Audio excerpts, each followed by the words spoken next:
오늘 하나님께서 우리들에게 주실 말씀은 히브리서 3장 1절에서 6절 말씀입니다. 그러므로 함께 하늘의 부르심을 받은 거룩한 형제들아, 우리가 믿는 도리의 사도이시며 대제사장이신 예수를 깊이 생각하라. 그는 자기를 세우신 이에게 신실하시기를 모세가 하나님의 온 집에서 한 것과 같이 하셨으니, 그는 모세보다 더욱 영광을 받을 만한 것이 마치 집 지은 자가 그 집보다 더욱 존귀함 같으니라. 집마다 지은 이가 있으니 만물을 지으신 이는 하나님이시라. 또한 모세는 장래에 말할 것을 증언하기 위하여 하나님의 온 집에서 종으로서 신실하였고, 그리스도는 하나님의 집을 맡은 이들로서 그와 같이 하셨으니, 우리가 소망의 확신과 자랑을 끝까지 굳게 잡고 있으면 우리는 그의 집이라. 아멘. 사자성어 중에 수리부작이라는 말이 있어요. 이 말은 성인들이나 현인들의 그 위대한 가르침을 창작하지 않고 그대로 전한다라는 뜻입니다. 공자의 말이라고 하는데요, 자신의 생각을 집어넣지 말고 그 성인의 가르침을 있는 그대로 전하라는 뜻이에요. 이는 모든 설교자에게 해당되는 말입니다. 설교자는 성경이라고 하는 위대한 유산이 주어져 있고 그 말씀을 그대로 전달할 뿐 자신의 생각을 창작을 해서는 안 됩니다. 곧 설교자는 자신의 생각과 자신의 말을 해서는 자격이 없다는 말이죠. 사우디아라비아의 그 세 가지 수입품이 있는데 그 의외예요. 하나는 모래고, 두 번째는 석유고, 세 번째는 낙타라고 그래요. 사우디아라비아가 사막의 나라잖아요. 국토의 90%가 모래인데 모래를 수입을 한다는 거예요. 의외죠. 그 이유는 모래는 많은데 집을 지을 때 쓰는 모래는 없다는 거죠. 그래서 수입을 한다고 그래요. 모래로 만드는 것이 또 하나 있죠. 반도체 칩입니다. 그 반도체 칩도 그 사우디에 있는 그 많은 모래로도 만들 수가 없대요. 수입하는 곳이 그 노스캐롤라이나에 인구 한 2만 명 정도 되는 아주 작은 마을이라 합니다. 홍수처럼 쏟아지는 그 강단에서 쏟아지는 설교들 속에서 많은 분들이 말씀이 기갈이 됐다, 갈증의 시대를 살고 있다 합니다. 모래는 넘쳐나는데 정작 필요한 모래가 없는 것처럼 영혼 구원의 말씀이 실종되었기 때문이지요. 그래서 현대를 리바이벌 시대가 아니고 서바이벌 시대다, 그렇게 자조적인 말을 하고 있습니다. 목회자를 우리가 흔히 이제 예언자라 합니다. 그 예자는 여러분, 예언자 할 때 예자는 미리 예자가 아니고요, 맡을 예자입니다. 그러니까 하나님의 말씀을 맡은 자가 목사예요. 여러분, 은행에다가 이렇게 돈을 예금을 한다고 그러잖아요. 예치한다고 그러잖아요. 목회자는 말씀을 맡은 사람이에요. 여러분이 맡긴 돈을 은행에서 마음대로 사용을 해서는 안 되듯이 하나님이 맡긴 말씀을 사람들 마음대로 휘둘러서는 안 될 것입니다. 설교에 임하는 저의 마음은 두 가지입니다. 하나는 두려움이고 또 하나는 떨림입니다.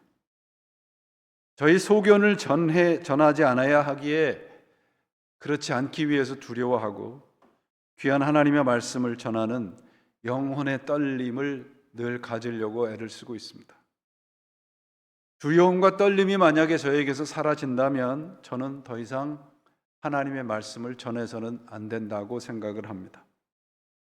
히브리서 4장 12절 13절 말씀, 우리 잘 아는 말씀입니다. 하나님의 말씀은 살아있고 힘이 있어서 어떤 양날 칼보다 더 날카롭습니다. 그래서 사람 속을 꿰뚫어 혼과 영을 갈라내고 관절과 골수를 갈라놓기까지 하며 마음의 품은 생각과 의도를 밝혀냅니다. 하나님 앞에는 아무 피조물도 숨겨진 것이 없고 모든 것이 그의 앞에는 벌거숭이로 드러나 있습니다. 우리는 그의 앞에 모든 것을 드러내 놓아야 합니다. 여기서 말씀하는 것들이 자세히 보시면 사람의 속, 혼과 영, 관절과 골수, 생각과 의도, 우리의 육안으로는 볼 수 없는 것들이에요. 그것이 드러나는 것이 말씀으로 드러난다고 되어 있습니다. 말씀은 수술하는 외과 의사의 메스와 같다고 해요. 설교자는 성경을 이용해서 사람을 설득하는 기술자가 아닙니다. 설교자는 먼저 말씀 앞에서 그 말씀으로 해부를 당하고 그 말씀에 꿰뚫려진 사람이어야 한다고 믿습니다. 그래서 자신의 말이 아니라 하나님의 말씀을 살아있는 현장에서 증언하는 존재가 설교자입니다. 성도들 또한 마찬가지입니다. 우리는 말씀을 소유하고 말씀을 머리로 앓는 것이 아니라 그 말씀의 빛 아래 서야 합니다. 그 말씀이 나의 머리서부터 발끝까지 뚫고 지나가야 우리는 하나님 앞에 올바로 설 수 있습니다. 말씀은 여러분, 우리를 향한 하나님의 인비테이션이에요. 초청이에요. 그 말씀 앞에 서기 위해서 우리는 감추인 모든 것을 다 내려놓아야 합니다. 성경 말씀은 여러분, 내 생각이나 의도를, 신념을 강화시켜주는 말이 아니고요, 내 생각과 의도를 거스리는 내용이 성경의 말씀입니다. 왜냐하면 그래야 하나님 앞에 항복할 수 있거든요. 그중에서 히브리서가 대표적인 책입니다. 히브리서는 여러분 잘 아시듯이 신약 속의 구약이라고 그러죠. 그래서 그 구약에 있는 레위기를 잘 읽지 않으시듯이 어렵다는 이유를 대서 히브리서는 잘 안 읽는 것이 이제 많은 분들이 그렇습니다. 히브리서는 우리들에게 올바른 선택을 요구를 합니다. 히브리서에서 핵심되는 단어를 하나 꼽으라면 영어로 better입니다. better. 모세냐 예수냐, better than Moses, better than angels, better than laws. 그리고 결론은 뭐냐면 the best is the Jesus Christ. 결론은 예수가 가장 최상의 것이라는 거예요. 이 세상 어떤 것보다 좋은 것이 예수 그리스도이므로, 그러므로 우리가 그분을 꼭 붙잡아야 한다는 말씀입니다. 그러기 위해서 먼저 우리가 히브리서 오늘 본문을 통해서 우리가 누군가, 우리가 받은 신분과 우리가 받은 복이 뭐냐라고 하는 것을 확인을 해야 합니다. 함께 하늘의 부르심을 받은 형제, 거룩한 형제들, 이렇게 되어 있죠. 1절에 함께 하늘의 부르심을 받은 거룩한 형제들, 이것이 우리의 신분이에요. 우리는 함께 하늘의 부르심을 받은 가족입니다. 하나님이 아니고 하늘이라는 단어에 주목을 하셔야 돼요. 우리 믿는 사람과 예수 그리스도와 근원이 같다는 거예요. 고향이 같아요. 우리가 잊고 사는 것이 이 근본입니다. 예수를 믿는 사람들은 땅이 아니라 하늘로 그 근원이, 고향이 달라진 존재들이에요. 그래서 히브리서에서 우리들과 그 히브리서를 받고 읽고 있는 히브리서 수신자들에게 이렇게 말을 하는 거예요. 그런데 왜 너희는 땅에 속한 자, 땅에서 난 자처럼 살고 있느냐? 영어 성경에 보면 1절이 Holy brothers who share in the heavenly calling 이라고 되어 있습니다. 하늘의 부름을 함께 하는 공동체예요. 그럼 하늘의 부름을 함께 하는 공동체는 어디입니까? 여기입니다. 교회입니다. 우리들입니다. 그리고 우리들에게 주신 하나님의 컬링은 뭐예요? 우리가 하나님의 부르심을 받았으므로 땅을 바라보고 사는, 땅만 바라보고 하는 사람들에게 하늘의 부르심이 무언가를 전해야 되는 책임이 있어요. 현대 교회의 문제는 뭐냐면 교회가 하늘이 땅을 따라간다는 데 문제가 있습니다. 교회는 세상적인 친교의 모임이 아니에요. 하늘의 부름을 받은 사람들이 해야 할 일이 뭐냐? 예수님을 깊이 생각을 하는 거예요. 저는 그 목회하면서 그 희귀한 일을 많이 경험했는데 이런 희귀한 일을 경험했습니다. 밖에 나가서는 집사님, 권사님 그러는데요, 교회 와서는 김 사장님, 이 사장님이라고 부르는 분들이 계세요. 거꾸로 돼야 되지 않아요, 여러분? 예수님에게 삶의 모든 초점과 목적을 두도록 우리는 부름을 받았습니다. 그게 거룩한 하늘의 부름을 받은 사람들이에요. 이 땅이 아니고 우리는 heavenly calling, 하늘의 소명을 받은 자입니다. 함께라는 것. 이 함께라는 단어가 메토코스라는 단어인데, 이 단어가 예사롭질 않아요. 이 단어의 이 본래의 뜻을 번역할 수 있는 단어가 한국말에도 없고요, 영어에도 없어요. 근데 가장 가까운 단어가 뭐냐 그러면 sharing이에요. sharing. 나누고 서로 함께하고 서로 동참하고 동반자예요.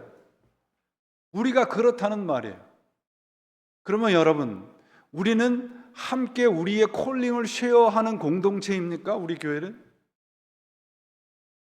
아니면 내가 받은 콜링만 그저 꼭 붙잡고 살아가고 있습니까? 히브리서 기자는 여러분 거기에 그치지 않아요. 하늘의 부름을 받은 우리가 받은 신분이 얼마나 축복이고 얼마나 큰 영광인지를 재차 확인하는데, 그것이 뭔가 예수님과 우리가 한 가족이라는 확인입니다. 우리 예수님 모두 하늘의 부름을 받은 존재들이에요. 이 하늘의 가족에서 떠나려고 하는 너희가 얼마나 어리석으냐, 히브리서가 경고하는 것입니다. 그래서 여러분, 우리가 말씀을 제대로 전하고 배우는 것이 대단히 중요합니다. 우리가 누군지, 어떠한 사람인지, 예수 그리스도를 통해서 받은 구원이 얼마나 큰 복인지를 모르고 그저 전전긍긍 땅만 바라보고 살아가게 만드는 사람들이 거짓 목사들이에요. 여러분, 우상이라는 것은 세상과 타협하는 거거든요. 어떤 타협이냐면 하나님의 목적을 내가 원하고 내가 만족하는 어느 지점에서 그저 타협을 하는 게 우상이에요. 하나님이 우상에 대해서 왜 그렇게 분노하시는가? 그 이유는 우리를 그 정도로 만들지 않으셨다는 거예요. 내가 생각하는 것 그 이상으로 나는 너를 사랑하는데, 우리를 사랑하시는데 너희는 왜 그렇게 살고 있느냐, 그 말이죠. 이 세상의 안락함, 편안함, 세속적인 행복이 전부라고 믿고 살아가는 사람들에게 주님의 분노가 있습니다. 그리고 말씀하세요.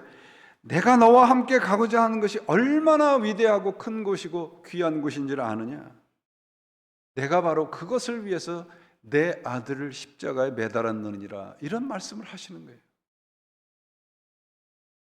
함께 하늘의 부름을 받은 거룩한 형제 자매들, 이것이 우리의 신분입니다. 우리는 이런 신분으로 만드신 분이 어떤 분인가요? 우리의 믿는 도리의 사도시며 대제사장이신 예수라고 되어 있습니다. 이 믿는 도리라는 말은 일치된 의견이라는 거예요. 모든 택함을 받은 거룩한 성도들이 한 마음 한 뜻으로 믿는 신앙 고백을 말합니다. 그래서 예수님은 우리의 신앙 고백의 사도가 되시고 대제사장이 되신다는 말이에요. 여러분, 성경 오늘 구절 말고 다른 데서 예수님을 사도라고 부르는 데는 없습니다. 여기에서만 예수님을 사도라고 부르고 있어요. 왜 그런가 그러면, 사도라는 칭호의 뜻이 뭐냐면 보냄을 받는 자, 보냄을 받은 자란 뜻이에요. 부름을 받은 자란 뜻이거든요. 그러니까 예수님도 우리도 하나님의 부름을 받은 존재라는 뜻이에요. 엄청난 말씀입니다, 여러분. 예수님과 우리가 같은 근원에서 보냄을 받았다는 것이에요. 우리의 신앙 고백은 그래서 예수님이 하나님이 보낸 분이신데, 하나님이 보낸 분을, 우리를 하나님의 보낸 분으로 똑같이 만들어 주셨다. 어디서? 십자가에서. 그러므로 예수님을 따라서 이 세상에 만족하는 것처럼 어리석은 것이 없어요. 왜냐하면 하늘로부터 받은 신분을 포기하는 것과 같습니다. 그래서 예수님을 깊이 생각하라고 되어 있죠. 함께 하늘의 부름을 받은 가족들이 해야 할 일입니다. 예수님을 깊이 생각하라라고 하는 이 말씀은 영어 성경에 보니까 뭐라고 되어 있냐면 Fix your thought on Jesus, 이렇게 되어 있습니다. 믿음은 여러분, 내가 바라보는 시선을 바꾸는 거예요. 세상을 바라보던 시선에서 그리스도로, 하나님으로 시선을 바꾸는 게 믿음이거든요. 그래서 어떤 성도님들이 이렇게 사시로 살아가는 분들이 참 많아요. 어디를 쳐다보는지를 모르겠어요. 하늘도 바라보고 땅도 바라보고. 그러니까 우리의 생각을 하나님에게, 예수 그리스도에게 고정을 시키라는 말씀이에요. 이 말씀은 히브리서 전체를 꿰뚫는 엄청난 말씀입니다. 깊이 생각한다는 말은 천문학의 용어라고 그래요. 하늘에 별을 바라볼 때처럼 집중해서 하나님을 바라보라는 것이죠. 우리가 살아가면서 우리 신앙에 늘 흔들림이 있죠. 예수를 믿는다 하지만 세상적인 어려움 때문에, 건강 때문에, 세상적인 여러 사람들 간의 관계 때문에 두려움도 있고 염려가 우리 마음을 덮일 때가 있습니다. 히브리서를 읽는 히브리서 수진자들이 그랬습니다. 그들은 박해도 있었고 고난도 있었고 정말 신앙을 갖고 있는데도 모든 것이 불확실한 시대에 살고 있어요. 여러분, 그 터키에 가보면 갑바도기아라는 데가 있는데 거기 지하 도시가 있습니다. 거기에서 1세기를 넘게 살았어요. 그들은 이렇게 불확실한 현실 속에서 예수 그리스도를 놓치고 다시 세상으로 돌아가려 하는 유혹에 시달렸습니다. 유대교로 돌아가면 뭔가 삶이 좀 더 편해질 거라고 생각을 했어요. 근데 히브리서 기자가 뭐라고 말씀하세요? 예수 그리스도를 깊이 생각하라. 그분이 바로 우리가 고백하는 신앙의 사도요 대제사장이다. 우리에게도 동일한 말씀을 하십니다. 신앙과 삶의 중심을 예수 그리스도에게로 돌려야 해요.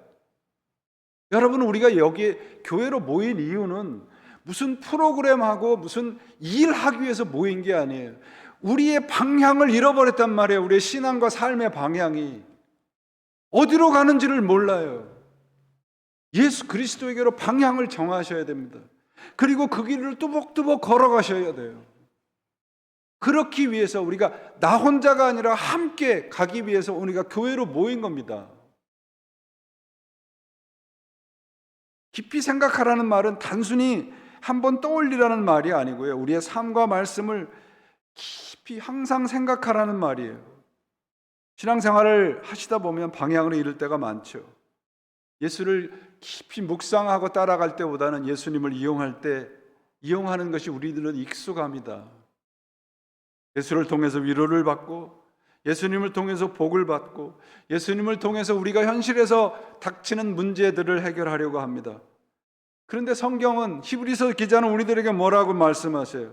우리가 고백하는 신앙의 사도요 대제사장이신 예수님을 깊이 생각하십시오. 다른 것에 시선을 두지 말라는 거예요.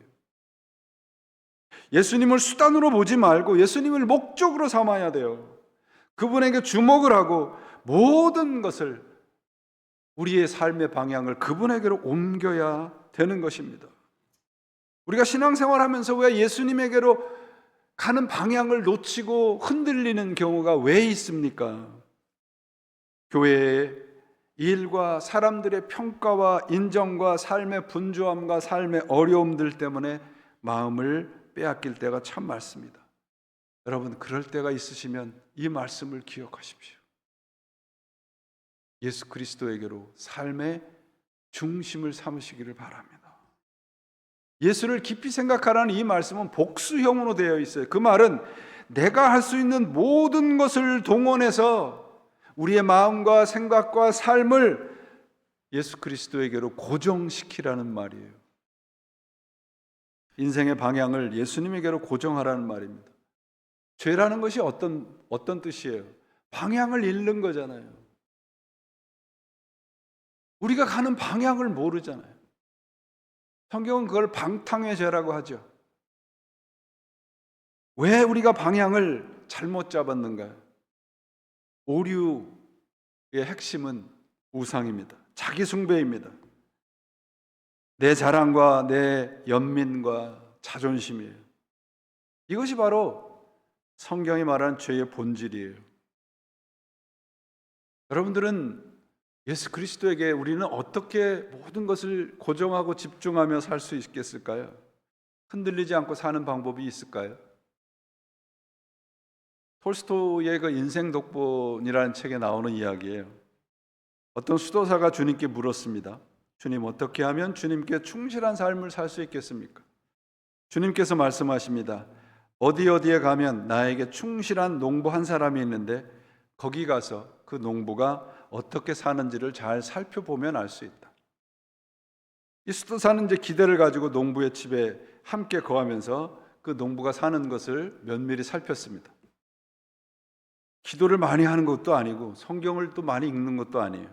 아침에 일어나서 주여 한번 부르고 하루 종일 일하고 저녁 식사하고 나서는 침대에 누워서 주여 그러고선 쓰러져서 자는 것이 이 농부의 일상이었습니다.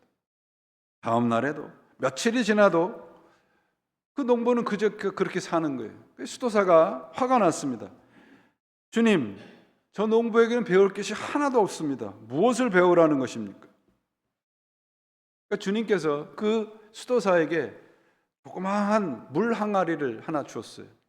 거기다 물을 가득 담아서 주면서 이 조그마한 항아리를 물이 가득 담긴 항아리를 들고 동네를 한 바퀴 돌아봐라. 단 물이 한 방울도 엎질러져서는 안 된다. 수도사가 조심조심해서 그 물 항아리를 들고 동네를 한 바퀴 돌았어요. 돌아온 수도사에게 주님께서 물어요. 참 잘했다. 근데 너는 그 물 항아리를 들고 마을을 도는 동안 나를 몇 번 생각했느냐? 수도사가 말합니다. 물이 엎질러지지 않게 하기 위해서 신경을 쓰느라 주님을 한 번도 생각을 하지 못했습니다. 주님께서 말씀하셔요. 곧 봐라. 너는 그 작고 단순한 일 하나를 하면서 나를 한 번도 생각하지 못했는데 농부는 그렇게 힘들고 바쁜 농사를 지면서도 하루에 2번은 나의 이름을 부르지 않느냐. 주님을 생각하지 못하고 주님에게 포커스를 맞추지 못하게 하는 우리 머리 위에 있는 물 항아리 같은 것들이 우리 주위에 너무도 많아요. 심지어는 우리가 예배를 드리면서도 예수님을 생각하지 못하는 분들이 간혹 계신단 말이에요. 우리 교회는 없으시겠지만. 머리 위에 물 항아리가 뭘까요? 현대 우상입니다. 예수를 잊어버리게 만드는 것들이에요. 저도 오늘 아침에 이렇게 설교를 다시 이렇게 읽으면서 깜빡했어요. 깜빡한 게 아니라 깜짝 놀랐습니다. 설교를 이렇게 다시 정리를 하는데요. 생각이 다른 데가 있더라고요. 저희 집에 자꾸 새가 와서 이렇게 자꾸 구멍을 뚫어요. 소리가 들리는 것 같은 거예요. 그 소리가. 깜짝 놀랐습니다, 제가. 하나님의 말씀을 준비하면서 그따위 새소리에 마음을 뺏기다니. 그러면서 오늘 말씀을 읽으면서 내가 이 수도사보다 하나 더 나은 게 없구나. 예수를 깊이 생각하며 사는 태도가 2절부터 나오는 거예요. 신실하라, 충성하라입니다. 머리로만 생각하지 말라는 거죠. 근데 이 본문의 가르침은요, 열심히 신실하고 충성합시다가 아니고요, 네가 예수님의 집안 사람이라는 것을 잊지 말라요. 신분에 대한 말씀이에요. 성경의 가르침의 대부분은요, doing보다 being에 있어요. 내가 누구냐. 우리가 누구라고 되어 있습니까? 함께 하늘의 부름을 받은 사람들. 잊지 마십시오. 예수가 모세보다 우월한 이유가 예수님께서 모세보다 더 훨씬 하나님께 충성했기 때문이 아니고요, 소속이 신분이 다르기 때문이에요. 모세는 종의 신분을 가졌지만 오늘 본문 말씀대로 하면 예수님은 하나님의 가족이에요. 모세는 이 유대인들을 히브리 사람으로 만들어서 홍해를 건너게 만들고 광야를 건너오게 만든 사람이지만 예수는 하나님의 부르심을 받아서 우리를 죄를 건너게 만드신 분이에요. 탈라여신 분이. 그래서 6절에 뭐라고 되어 있습니까?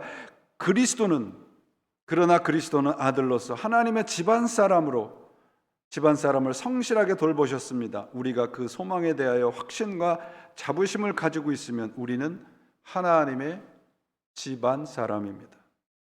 이 구절은요, 짧지만 엄청나고 놀라운 선언이에요. 우리가 하나님의 집이래요. 하나님의 집안 사람이래요. 단순한 비유가 아니고요. 하나님의 집이라는 말씀은 하나님과 가장 가까운 관계에 있다는 말이에요.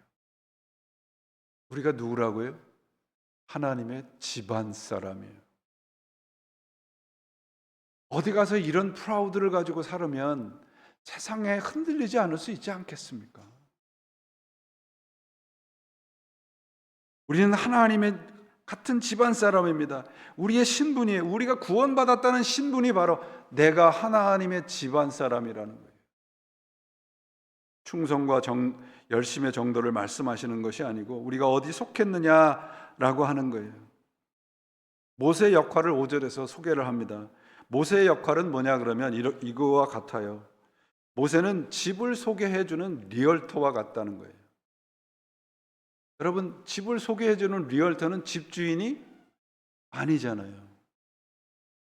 그러니까 예수님은 집주인이에요. 우리는 그 집에서 함께 사는 가족이에요. 그러니까 이 말씀은 뭐예요? 그 위대한 선지자 모세보다 우리가 더 엄청난 복을 받은 존재들이라는 것입니다. 여러분, 종의 신앙은 그저 주인의 명령을 수행하는 신앙이에요. 아들의 신앙은 사랑으로 집을 돌보는 것입니다. 종은 규칙을 지키지만 아들은 집을 세워요. 우리가 신앙생활을 의무적으로 하고 있다면 그것은 종의 신앙에 머물러 있기 때문에 그렇습니다. 우리가 그리스도의 집을 사랑하고 서로 돌보는 마음으로 교회를 섬기시기 바랍니다. 그게 아들의 신앙이에요. 그게 하나님의 집안 사람의 신앙이에요. 여러분, 그 충성할 때 충자라는 거 가만히 보시면 중심위에 두 자로 되어 있습니다. 가운데 중자, 마음 심자예요. 다들 이제 한자를 아시니까 흔들리지 않는 중심이에요. 중심에 굳게 선 사람이 충성스러운 사람이에요. 아까 뭐라고 말씀드렸어요? 예수 그리스도를 깊이 생각하라 그랬습니다. 그게 중심이에요. 우리의 중심. 그러니까 하늘에 머리를 두고 사는 사람의 중심을 가진 사람은 상황에 흔들리지 않을 수 있다는 말입니다. 그래서 본문에 뭐라고 되어 있습니까? 확신과 소망을 끝까지 붙잡아라요. 우리가 처음 가진 확신과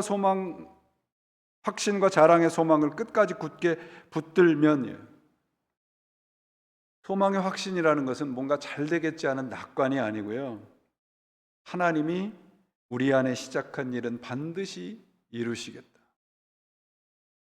자, 보세요. 하나님이 우리를 만드셨어요? 창조하셨어요? 그 말이라고 생각하실 수 있지만 하나님이 우리를 창조하셨어요. 창조라는 말씀 속에는 처음부터 끝까지 책임지시겠다는 말이에요. 우리의 하나님의 지으심이 해프닝으로 끝나지 않는다는 말입니다. 그게 우리가 하나님의 집안 사람이라고 하는 복이에요.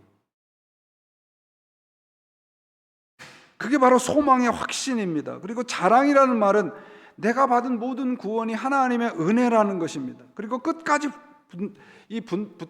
붙잡는다는 말씀은 신앙이 그저 일회적인 것이 아니고 지속되었다는 말씀입니다. 삶이 흔들리고 신앙이 흔들릴 때마다 여러분 이렇게 외치시기 바랍니다. 나는 그래도 여전히 하나님의 집입니다. 그분은 여전히 내 안에 거하십니다. 이 확신이 나라고 하는 사람의 집을 지탱해 줍니다.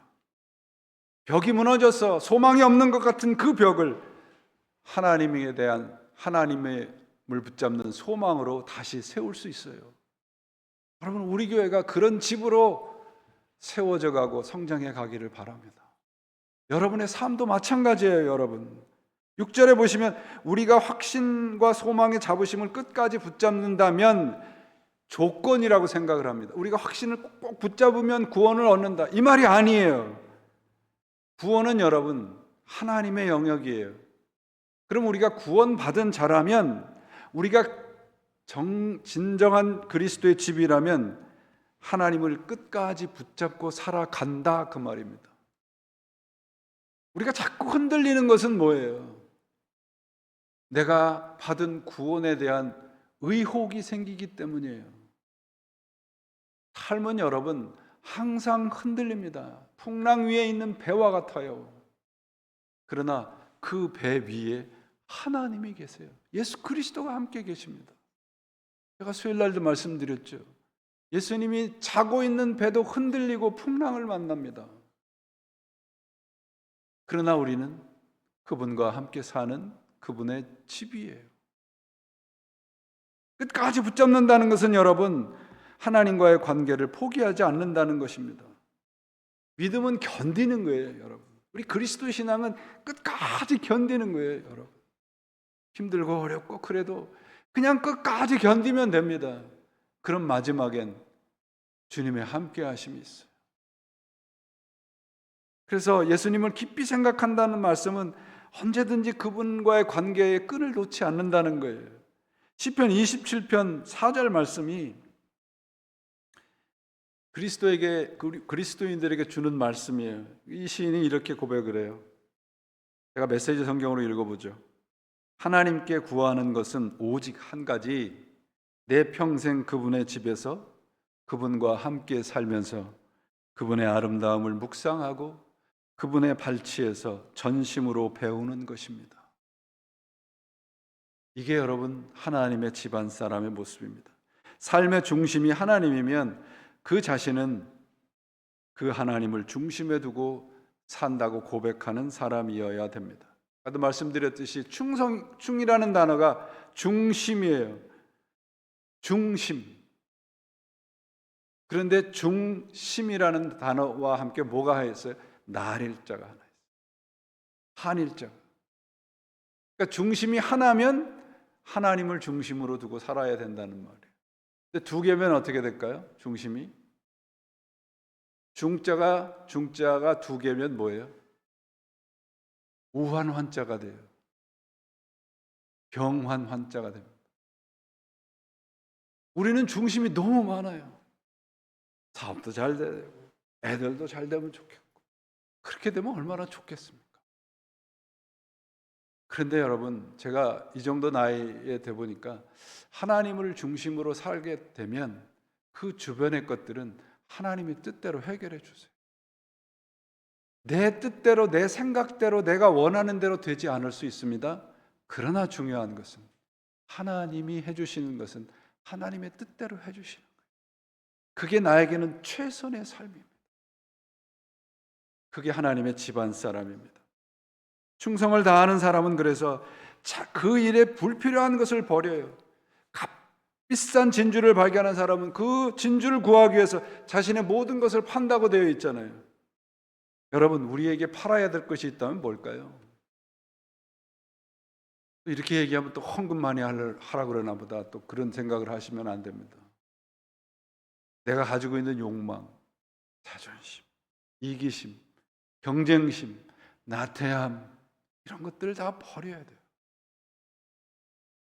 하나님 한 분으로 만족하며 살기를 죽을 힘을 다해서 몸부림치는 살기를 저는 여러분과 함께 간절히 소망합니다. 그게 하나님의 집안 사람이에요.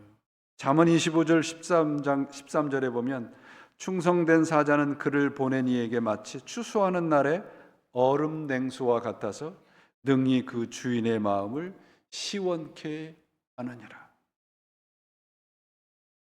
그래서 6절의 말씀이 뭐예요? 우리가 소망의 확신과 자랑을 끝까지 굳게 잡고 있으면 우리는 그의 집이라. C.S. 루이스의 책에 그 스크루테이프의 편지라는 책이 있는데 그것은 이제 그 소설이지만 이 사탄의 그 대장이 자기의 쫄개 사탄을 이렇게 훈련시키는 내용이 있어요. 거기 보면 뭐라고 되어 있냐면, 악마는 인간이 자기 삶을 자기 집으로 착각하게 만든다. 그러나 하나님은 그 집을 당신의 거처로 삼는다. 우리는 주님의 집입니다. 이것이 우리 교회가, 우리 신앙이, 우리의 삶이 가져야 되는 아이덴티티입니다. 우리가 그의 집이라는 말씀은 나는 그리스도인이라는 말과 같습니다. 우리의 역할을 말씀을 하는 것이 아니라 우리의 존재예요.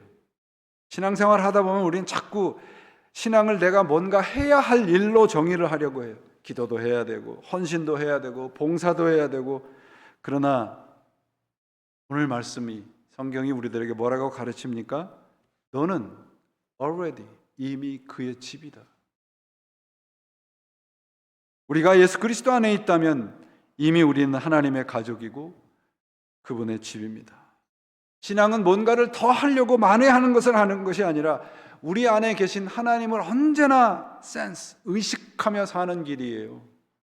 신앙은 하나님을 위해서 일하는 것이 아니고요, 하나님 안에서 사는 것입니다. 여러분, 하나님 안에서 함께 살아가시기를 바랍니다. 그래야 복이 있어요.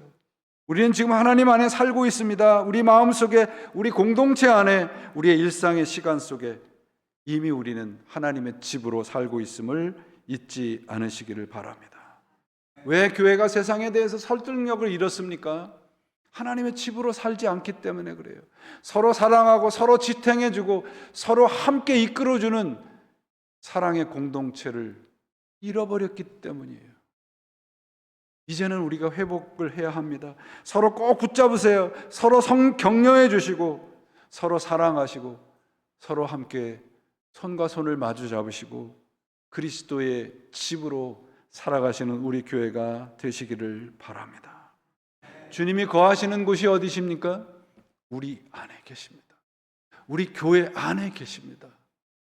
세상 안에서 그리스도를 찾지 마시고요, 내 안에 있는 그리스도를 항상 의식하며 살아가시기를 바랍니다. 그것이 그리스도의 집으로 살아가는 하나님의 자녀된 모습입니다. 하나님께서는 우리를 하나님의 집으로 만들어 주셔서 작정하신 것이 있어요. 우리를 하나님의 집안 사람답게 만들어 가실 작정입니다. 그 작정은 누구도 포기시킬 수 없어요.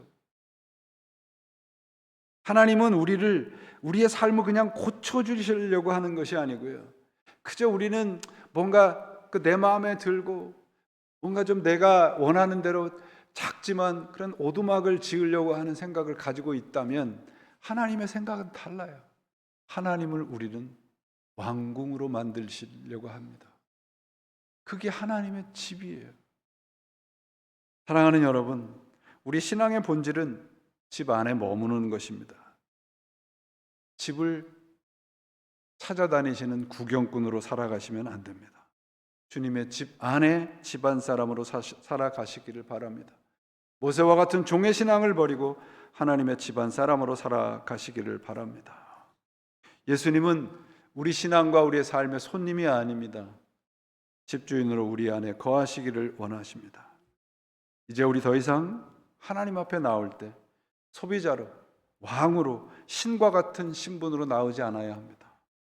우리는 소비자도 아니고요, 왕도 아니고요, 작은 신들도 아닙니다. 우리는 하나님 앞에 나올 때는 죄인으로 나오셔야 됩니다. 죄인으로 나오실 때 하나님은 우리를 의인으로 부르셔서 하나님의 자녀로 만들어 주십니다. 우리는 그분의 집안 사람으로 그분과 함께 살고 그분은 우리 안에서 우리의 삶을 통해서 드러나십니다. 이것이 오늘 본문의 말씀의 결론입니다. 사랑하는 교우 여러분, 너희는 나의 집이라, 이 우리의 신분과 우리의 존재성을 잃지 않으시기를 바랍니다. 우리를 집이라고 말씀하신 것은 우리와 하나님과의 관계를 말씀을 하시는 거예요. 하나님께서 함께 하시는 곳, 하나님의 사랑이 있는 곳, 바로 그것이 하나님의 집입니다. 우리 교회는 하나님의 집입니까? 우리의 삶은 하나님의 집입니까? 어떤 순간에도 주님을 놓치지 않으시기를 바랍니다. 예수보다 더 강하고 예수보다 멋있고 예수보다 좋아 보이는 것이 많았다면 이제는 시선을 돌리시기를 바랍니다. 그리고 그분과 함께 영원한 그 나라 한 걸음 한 걸음 걸어가시는 여러분 모두가 되시기를 바랍니다. 여러분, 지옥은요 강제로 누군가 보내는 곳이 아니에요. 내가 선택해서 가는 거예요. 여러분, 지옥은 하나님 나라는 은혜로 보내주시는 것이지만 지옥은 우리의 선택으로 가는 곳이에요. 우리 자신이 갖고 있는 것으로 모든 것이 가능하다고 믿는 사람들의 최종의 목적지는 지옥입니다. 주님은 우리를 작고 초라한 오두막으로 내버려 두시지 않을 작정이십니다. 우리는 성이 될 것입니다. 주님과 함께 거하는 거룩한 성의 사람으로 살아가게 만들 것입니다. 우리가 해야 할 일은 단 하나입니다. 주님 굳게 붙잡으시고 놓치지 않으시기 바랍니다.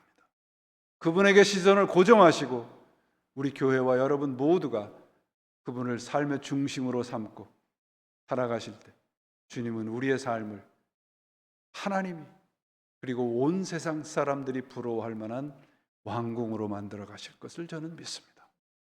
그런 약속을 꼭 붙잡으시고 우리 교회가 그렇게 하나하나 지어져 가서 하나님의 왕궁과 같은 교회와 여러분이 되시기를 우리 구주 예수 그리스도의 이름으로 축원을 드립니다. 기도하시겠습니다. 하나님 아버지 감사합니다. 저희들에게 허락하신 말씀을 전하였습니다. 이 말씀이 우리 안에 살아나게 하시고 이 말씀과 같이 주님께서 집이라 하신 이 놀라우신 복을 세상이 것과 바꾸지 않는 저희가 되게 역사해 주옵소서. 우리 교회가 하나님의 집인 것을 믿습니다.